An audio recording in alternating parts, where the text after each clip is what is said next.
This is part 2 of making my homemade blackberry wine, and just as a refresher, in part 1 I crushed up some blackberries and grapes, then added yeast, sugar, and warm water. Now I'm on day 3 of fermentation, and there's a lot of activity going on in this jar. You see the bubbles, that means the yeast is eating up the sugar very nicely.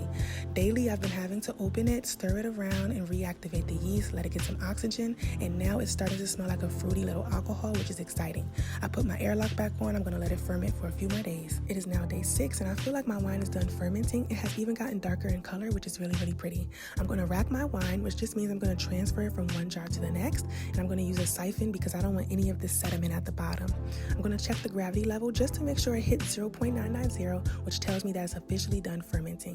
Make sure you give your wine a taste test. This was really dry because the yeast has eaten up all the sugar, but don't worry, we're going to back sweeten it later, and it tastes like a Merlot.